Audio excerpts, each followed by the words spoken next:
Hello guys, എല്ലാവർക്കും നമ്മുടെ പുതിയൊരു വീഡിയോയിലേക്ക് സ്വാഗതം. അപ്പം ഇന്നത്തെ നമ്മുടെ ലുക്ക് കണ്ടപ്പോൾ തന്നെ നിങ്ങൾക്ക് മനസ്സിലായിണ്ടാവില്ലേ, നമ്മളിന്ന് കുളത്തിലേക്ക് പോവാണ് കേട്ടോ. ഞാനും ഇതാ കുപ്പിയൊക്കെ ആയിട്ടാണ് പോകുന്നത് മീൻ പിടിക്കാൻ വേണ്ടിയിട്ട്. അപ്പോൾ സൺഡേ ഞാൻ കുളത്തേക്ക് പോകുമെന്ന് മുന്നേ പറഞ്ഞിട്ടുണ്ടായിരുന്നു. അപ്പോൾ അത് ഓർത്ത് വെച്ച് ഞാനും പറഞ്ഞതാണ് കേട്ടോ കുളത്തേക്ക് പോകാന്ന്. അപ്പോൾ എല്ലാവരും കൂടിയിട്ട് ഇതാ കോട്ടും കുടയും ഒക്കെ എടുത്തിട്ടാണ് പോകുന്നത്. ചെറിയ മഴയൊക്കെ ഉണ്ടായിരുന്നു. അപ്പോൾ ഇതാ നമ്മുടെ ഞാനുമാണ് കേട്ടോ മുന്നിൽ പടം നയിക്കുന്ന നായകനെ പോലെ പോകുന്നത്.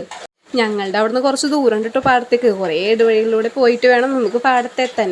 കുട്ടിക്കാലത്തൊക്കെ ഞങ്ങൾ കുറേ പാടത്ത് പോയിട്ട് നീന്തി കളിക്കൊക്കെ ചെയ്തിട്ടുണ്ട്. അപ്പോൾ സത്യം പറഞ്ഞാൽ പാടത്ത് പോകാന്ന് പറഞ്ഞൊരു നൊസ്റ്റാൾജിക് ഫീൽ തന്നെയാണ് കേട്ടോ.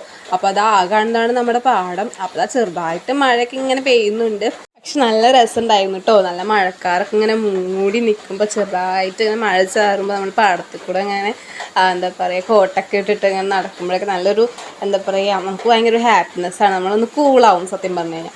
അപ്പോൾ ഇതാ ഞാനും നീതമോളൊക്കെ ഭയങ്കര തിരക്കിലാട്ടോ. ഞാനും ഇതാ കുളിക്കാൻ വേണ്ടി റെഡിയായി കുപ്പിയൊക്കെ ഇതാ വെച്ചു. അപ്പോൾ നമ്മൾ ആദ്യം ചെന്നപ്പോൾ തന്നെ അവിടെ ഒരുപാട് പേര് കുളിക്കുന്നുണ്ടായിരുന്നു. കുട്ടികളൊക്കെ ഇങ്ങനെ കുളത്തിൽ കളിക്കുന്നുണ്ടായിരുന്നു. അപ്പോൾ നമ്മൾ അതിൻ്റെ അപ്പുറത്തുള്ള തോട് വരെ ഒന്ന് പോയി നോക്കാൻ വിചാരിച്ചു. അപ്പോൾ അവിടെ നിന്ന് കുറച്ച് ഇങ്ങോട്ട് വരണമായിരുന്നു കേട്ടോ തോട്ടിലേക്ക് പോകണമെങ്കിൽ. അപ്പോൾ ഞങ്ങൾ കുറച്ച് നേരം അവിടെ പോയിട്ട് ചില്ല് ചെയ്തു. പിന്നെന്താ കുറേ മീനിനൊക്കെ പിടിക്കാൻ പറ്റുമോ നോക്കി. പക്ഷെ ഒന്നും കിട്ടിയില്ല, കാരണം അതിൽ നല്ല ഒഴുക്കുണ്ടായിരുന്നു. അങ്ങനെ കുട്ടികൾക്കൊന്നും അതിലേക്ക് ഇറങ്ങാൻ പറ്റിയില്ല. ഇപ്പം അങ്ങനെ അധികം വെള്ളമൊന്നും ആയിട്ടില്ല കേട്ടോ. പക്ഷേ ഇനി മഴ പെയ്ത് കഴിഞ്ഞാൽ അതിലേക്കൊന്നും ഇറങ്ങാനേ പറ്റില്ല. അങ്ങനെ ഞങ്ങൾ കുറച്ച് നേരം അവിടെ കാറ്റൊക്കെ കൊണ്ട് നടന്നു. അപ്പോഴേക്കും അവിടെ കുളിച്ചുകൊണ്ടിരുന്ന കുട്ടികളൊക്കെ പോയി. അപ്പോൾ പിന്നെ ഞങ്ങൾ അങ്ങോട്ട് പോയി. പിന്നെ ഞങ്ങൾ വെള്ളത്തിലിറങ്ങിയിട്ട് കുറേ മീനിനൊക്കെ പിടിച്ചിട്ടോ. അത് രണ്ടുപേരും ഇരിക്കുന്ന കണ്ടില്ലേ പാടത്ത്. അങ്ങനെ അതാ കിട്ടിയ മീനിനെ കുപ്പിയിലാക്കിയിട്ട് ഞങ്ങൾ വീട്ടിലേക്ക് പോന്നു കേട്ടോ. അപ്പോൾ അത്രയേ ഉള്ളൂ. Tata bye bye, see U.